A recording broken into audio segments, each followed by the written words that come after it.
Mr. PV Ramesh, the Chairman and Managing Director at REC, joins us right now on the show. Standard disclosure, they're in a silent period. We won't be able to talk too much about the numbers, but let's get the broad outlook here. Mr. Ramesh, good having you. Thanks so much for taking the time out and speaking with us. I want to actually start off with that piece of news that came in at the Times of India about the Punjab State Electricity Regulatory Commission okaying this small hike in the fuel cost adjustment surcharge as well. Whether due to this or other reasons, do you believe some of the other states, SEBs could follow suit and we might be staring at a slightly higher price? It might be bad news for select consumers, but it's probably a much needed news for the SEBs and for the power firms. Good morning and thank you for having me.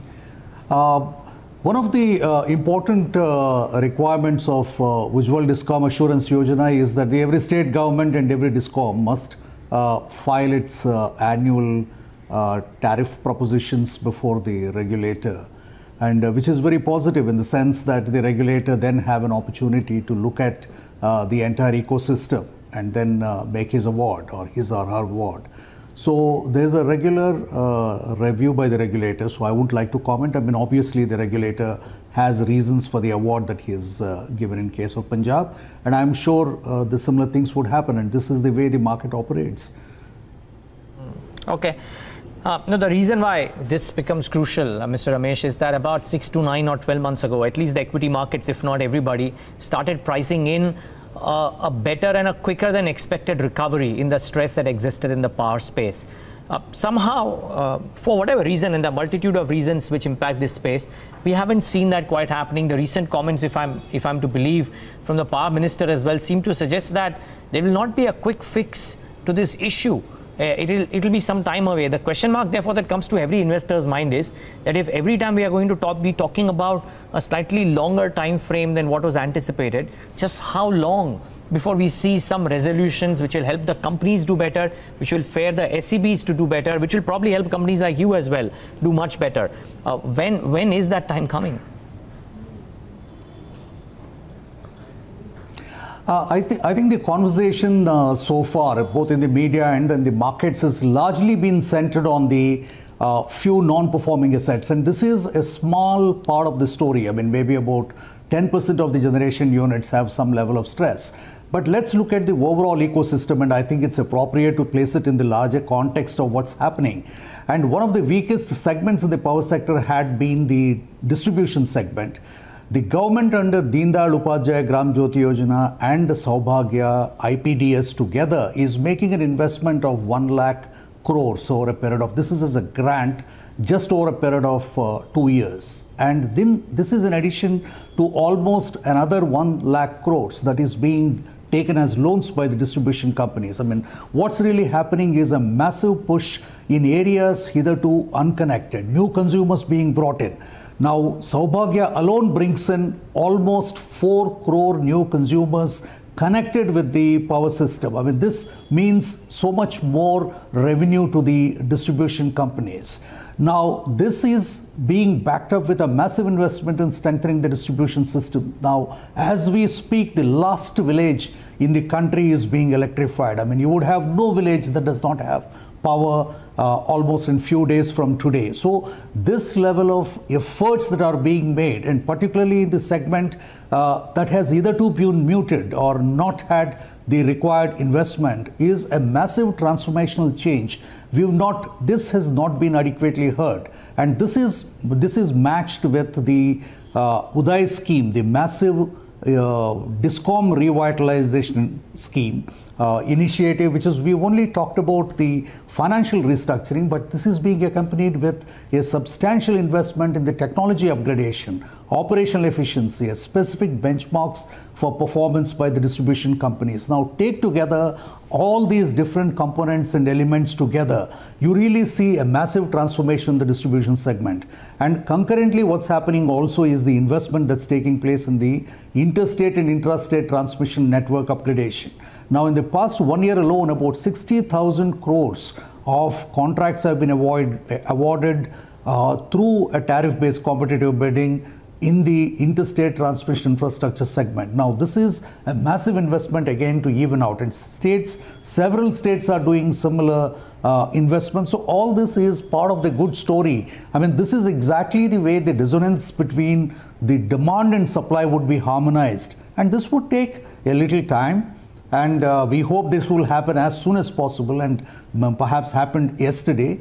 But it certainly, these are, I mean, one needs to look at the efforts that are being made, investments that are being absorbed, the contracts that are being awarded, and the push that is being made, and the overall transformation that's taking place. I think we need to put all this together when we talk about the power sector. And what we've been hearing is essentially of few coal-fired thermal power projects that are at different levels of stress. I mean, those are important. We are working consistently with the partner financing entities, government, and the RBI to ensure that these are brought on board.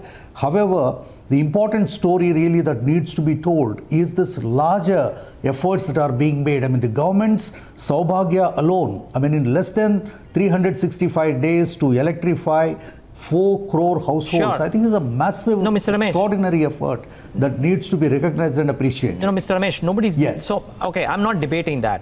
The question mark is, one is the social aspect and the importance of such a move too, but two is the business aspect for others. Now, T&D, even during the last 4 or 5 years or 6 years, that pocket has been doing reasonably well. I think the question marks only have come about over one, the power producers, and you rightly said they are stressed assets, and two would be in turn what happens to some companies like RECPFC, which are power financiers as well. So let me try and narrow the scope of discussion. I take on board the point that you mentioned about the whole electrification and the T&D, etc. What about the stressed assets, and what about what it means for companies such as yours as well? Now, unless I'm wrong, you, RECPFC, there are comments that you may form. It's a proposal apparently from you for forming an SPV to operationalize the stressed assets. Why are you doing this? What are the benefits that come in for REC as a company?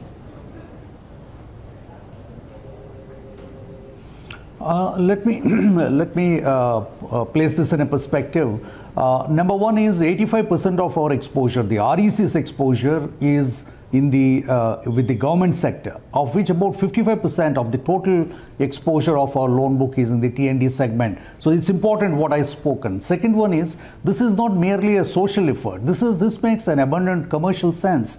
I mean, just imagine 40 million new consumers on the books of the distribution companies, obviously paying money. So this would have a big impact on the demand for generation. I mean, this alone must push up the demand for power, and also, of course, make it commercially viable. But coming back to the stressed generation segment, I mean, we have a low exposure as far as the thermal power projects are concerned. However, we are a part of a consortium in virtually almost all these projects, and there are about 7-8 major financiers in the power sector, as you are aware, and we are working together because we all have a common stake. And then we are not looking at only at the REC. REC certainly has a much lower non-performing assets compared to any other financial institution. So we are interested because these are national assets. We believe that there is a stake for the future in terms of ensuring that these assets do not, they retain their value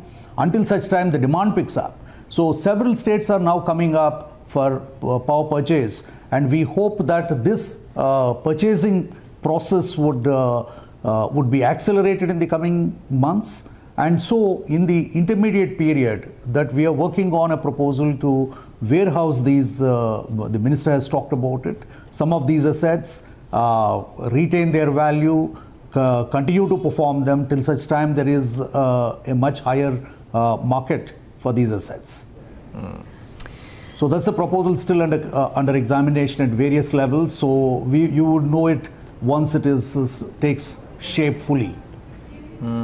Okay, how much I would love to ask you about the numbers that goes along with this, but Mr. Ramesh, I think we'll have to postpone that for another time, because I completely appreciate the fact that you're in a silent period and can't really talk numbers. So maybe we'll do those once you come out with the numbers. But thank you so much for taking the time out and putting this into perspective. It's good to know that there are operational pieces within the power space that are doing rather well and are seeing having the backing of the powers to be as well. Good having you today. Thank you so much for joining in. Thank you. Thank you so much. Thank you. Thank you very much.